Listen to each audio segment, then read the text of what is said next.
नमस्कार बंधुगण, कहानी दुनिया को आपण मानकु स्वागत। आज कहानी ना दुई लक्षपति। रामगुप्त लक्षपति होई बसी थाए, किंतु काहाकू पैसाटिए छाड़िब नाही। से दिन हरिदासर दिनकर मजूरी देबाकू जाई से कहिला, मोठी 10 टंकिया नोट अछि, तोर मूल 4 टंका, 6 टंका देई नोट खंडिक नहीं जा। हरिदास कहिला, बाबू समस्ते मूल 5 टंका हिसाब रे देउछंती, मते 10 टंकिया नोट खंडिक देई दियंतु। आगामी काली आपणक घरे काम करी मजरा करी नेबे। रामगुप्त कहिला, असंभव, मो आगतुरा दिए नाही। सेतिकी बेले सेठारे पहुंचिले वीरबाबू, से आहुरी बड़ लक्षपति।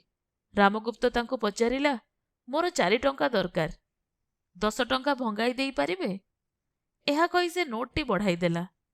वीरबाबू नोट खंडिक रखी नहीं कहिले, तमर 4 टंका दरकार तो मोठी सेतिकी अछि, बाकी परे देबी। किंतु आउ वीरबाबूंकर से बाकी टंका कथा मने पड़िला नाही। लक्षपति को बा लक्षपति 6 टंका कौन मागिब? हरिदास को नोट खंडिक देई देई थांती हेले से आउ दिने काम करी थांता। आपण माने सुनुथिले जह्नमामूर गोटे गप, दुई लक्षपति।